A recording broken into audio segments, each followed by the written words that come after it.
from the Psych Hub Podcast Network.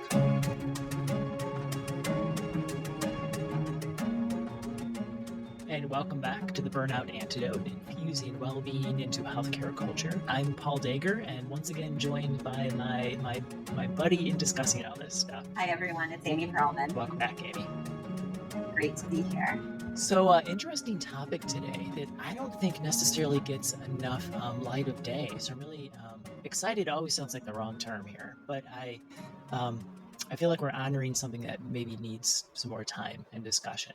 So this is about being a healthcare clinician and having a physical or mental disability in this role as clinician and healer for others. So unlike last week, I think we were talking more about this idea of like maybe an acute condition, like an acute episode of anxiety or depression. This is more so someone who has a chronic condition. And we have a good story on this and some chance to explore what's the environment like when you have some of your own needs and challenges and you're still there to function as a clinician? And thanks for bringing up that comparison to our last episode. When I first started looking at our outlines, I started to feel like one was about mental health and one was around physical health. And I just don't see that divide personally. It's all within our bodies. So dividing this up as acute versus chronic resonates more with me. I also relate to what you said around how this doesn't always get the light or the attention. Yeah. Even in sort of the DEI or diversity, equity, acceptance, inclusion in healthcare environments, I think about there's a lot of assumed factors. Ableism is something that we don't talk about as much. And this isn't that we are looking to blame anyone. We are really thinking about all of these parts that exist within ourselves. And how does that become part of who we are? And it reminded me of a story I spoke to a friend about who is not in the healthcare space, but it still resonated for me as we were preparing for this episode, thinking about what it means for the environment to validate your needs. Okay. Yeah. So a friend of mine was having a really hard time at work, had an idea of what she needed in terms of clear feedback, clear direction in the moment. So she was able to focus on what the actual feedback meant instead of the delay between an event and the feedback. That is not a huge ask, but is something that made a huge difference for her. And the freedom to ask for that was something she didn't see for herself. And it reminded me of Ken Duckworth, who now works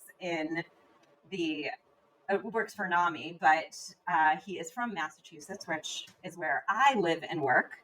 And he had said, schizophrenia is not a casserole disease. And I think about a lot of these, chronic, I like it. So maybe it'll stick with you, Paul. Maybe it'll stick with some of our listeners. Okay. But what I think of this as is these chronic conditions that people have are not the kind of thing that someone shows up at your house and offers to help. Okay, now I get it. I wasn't making the connection, but now I get it. Well, that fits with the acute versus chronic. Now I get it. It does. Okay, and so I really felt like I was trying to pull together this physical, mental, chronic versus acute understanding of when you have a baby and people bring a ton of meals over to your house versus when you're parenting a 2-year-old still struggling, or you're parenting a 20-year-old and still struggling, and people are not keeping up with that cadence of what do you need over time. So the need to think about what it is you need more to communicate that out instead of having people check in becomes more and more important. So that's what I think about with this casserole disease metaphor.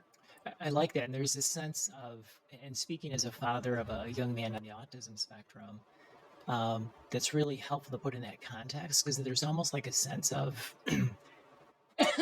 excuse me, sorry, producer.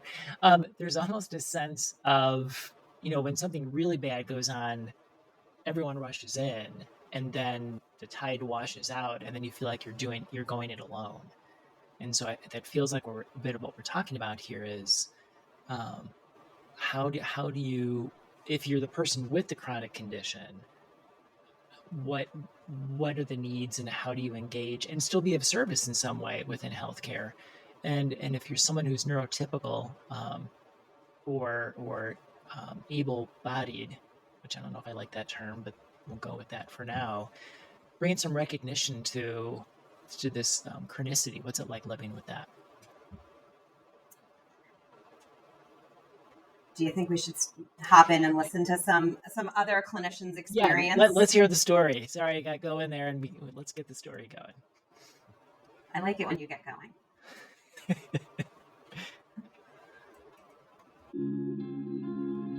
My name is Dr. Kat Yu, and I'm an internal medicine attending. I started my residency at a small community hospital in Oakland in 2019, and we were the intern class that was hit by the COVID pandemic in March of 2020. In December of 2020, I was the first one in my department to get COVID 2 weeks before the vaccines came out. And so I had COVID, I did my isolation, 2 weeks had passed, and I was ready to come back to work. Because that's really all I knew at the time is the big grind of intern year of residency. And I came back and people asked me how I was doing, and I dismissed these tingling and numbness I had in my hands and my feet until I saw a neurologist. And just across this path at work, he did some reflex testing, and I had facial diplegia and lost my reflexes in my lower extremities. And at that point was clinically diagnosed with Guillain-Barré and got IVIG. And so, it was like a whirlwind of an experience to be a patient for the first time. And since I was in a small community hospital, I had experienced some scary symptoms after and went to a large academic hospital and had a really different experience in care. Felt really gaslit, a very violent experience, very dismissive, and actually made me very fearful of the medical system and very embarrassed to utilize it. But overall, what happened was I had lingering numbness and tingling, and all the EMGs found I had some F waves in my lower extremities, but really I felt everything in my hands, but could never be quote unquote proven. And so I dismissed it. I said, okay, so I took 3 months off of residency and things got a little better, probably because I was sleeping, resting, exercising, and I went back to work.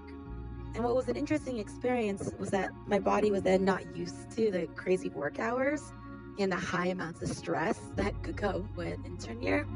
And so since my Guillain-Barré experience in residency, I went back, did the daily grind, was under lots of stress. I got another autoimmune condition called granulomatous mastitis, where they thought I had breast cancer for 3 weeks, but again, kept going back to work. And I also developed a really significant gluten intolerance, where if I ate gluten, my hands would swell, like I had rheumatoid arthritis. But it was really hard because I just had to navigate the system, continue to show up to work, continue to show up to this high stress environment because that's all I really knew. But I didn't realize that my body was taking such a toll. At this point, I've had 3 autoimmune phenomenons happen since I got COVID. And it wasn't until I talked to a functional medicine doctor who introduced the idea of leaky gut, of chronic inflammation, that I started to realize how my work was affecting my body. When I would flip into nights, I would get my tingling back. Really stressful events would happen at work. I would get my tingling back. When I would be overworked, my tingling would come back. It was one of those things I didn't really want to talk about at the time because of the really traumatizing experience I had in utilizing healthcare and feeling that I had conversion symptoms or something, or that things were psychosomatic. And so I kind of held it in. And it wasn't until the functional medicine doctor really opened my eyes to what stress and inflammation can do to the body that I started to work differently and practice differently as a clinician in healthcare with this disability. I really started to notice was how stressful our work is and how little time we have to take care of ourselves. After lots of therapy, after a lot of biofeedback with elimination diets and lots of information, I just learned it wasn't self-sacrificing my body for this job, to be honest, and that there was ways to augment. So for example, now that I'm attending, I really advocated so that I don't work many long stretches. I work about 3 days in a row now and 3 to 4 days in a row, and I try to schedule longer breaks. I used to take on lots of non-clinical tasks, even as a resident, to help change the system, improve the system. But now I realized how much of toll that took on my body when that time was uncompensated. And so now when asked to do tasks at work, I have to, even if I really, really want to do them, I have to decline if I'm not compensated with FTE for time, because when I don't do these things, when I don't take care of myself, when I don't say no to a toxic system, I start getting tingling again in my hands and my feet. And it just is a good reminder now. It's a big hearing of when my body's under too much stress. Wow. All of these stories, I so appreciate people, the vulnerability that they speak to, things that we don't talk about enough in the healthcare world, how as a clinician that we sometimes have challenges and struggles too. And she spoke so, there was like an entire arc there, initially being dismissive of the symptoms, embarrassed were some of the words that stood out to me. And then coming around to this place, I think the term that really jumped out to me was this recognition of what am I willing to sacrifice for my job.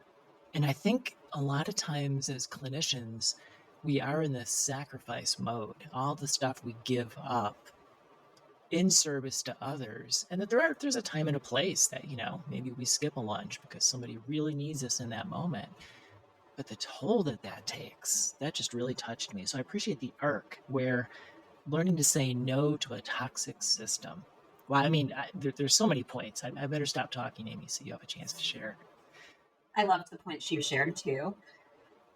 What I wanted to add was the strength that it brings to a clinician's work to be able to identify as patient and doctor, as healer and healed. And that feels going on the theme I really like, which is kind of dismantling the us and them. Right.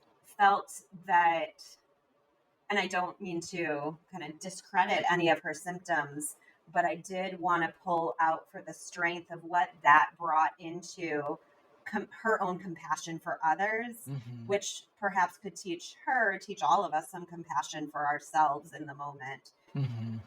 It's a real benefit to have both experiences while navigating the healthcare system. Yeah, agree. Another layer that, and this may come from my personal experience with my son, the idea of accommodation when it comes to having a colleague with a chronic condition.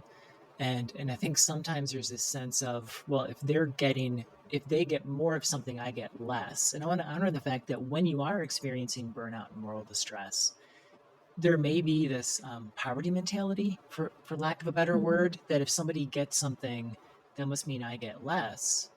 And consider the possibility that accommodating someone who has certain needs, they may show up with something I'd be missing out on otherwise. And actually, there's a gain for me and us when we accommodate someone who can be present and part of the team who couldn't be here otherwise. And I think I feel compelled as the father of someone on the spectrum to share that message of accommodation is not a negative word. It's a positive for all of us. I think it brings to me this understanding of living in abundance and walking away from this sense of kind of fairness or justice of everyone having the same to more of a everyone having what they need to be successful. And different people need different things. Yeah. And I do think that we have almost this kind of cutthroat nature of competition or of kind of poverty mentality is a good word for it. And would love to bring some compassion in for the common humanity here. I also related to what our colleague said when sharing her story around the ultimate reaction that you want to throw all of yourself in and really put it all out there, even though that may not be what's best for any of us. Agree. To put all of ourselves in. It reminds me of the episode, Paul, where you talked about those overlapping circles were making sure you have a part of yourself that is left.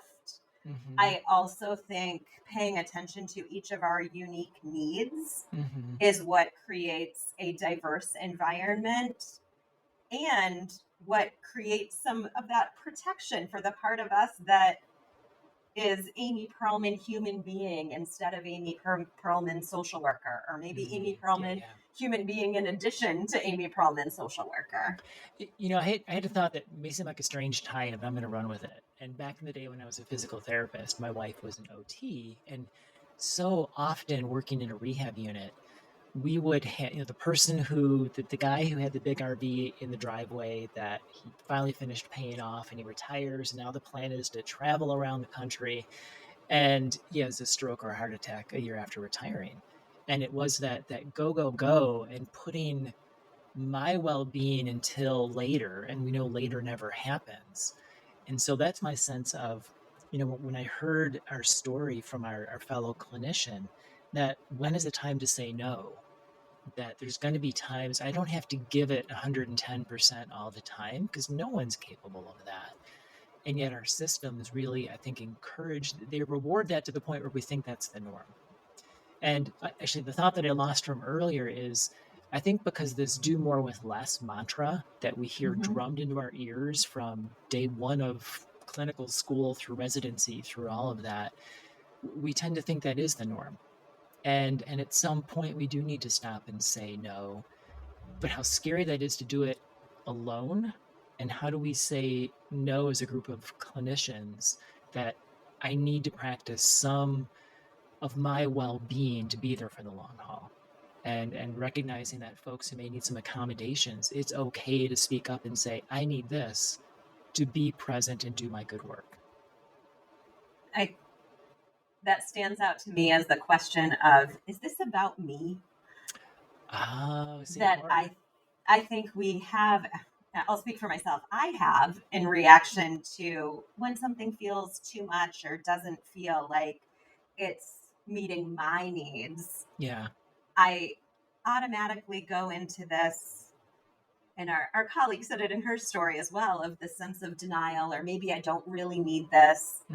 What's wrong with me that I need something different? Self-judgment, the opposite of self-kindness, part of Yes. self-compassion. Yes. You'll remember right from the very first episode, I said self-kindness or self-compassion was on that quiz, the hardest one for me. Yeah. So for our takeaway this week, I wanted to encourage people to think about, what are our self-care boundaries? Okay.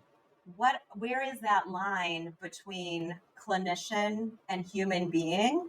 Knowing that doesn't have to be a rigid line, but knowing that having some sort of separation there protects us in a way. What do I need from my workplace? What do I assume that others need?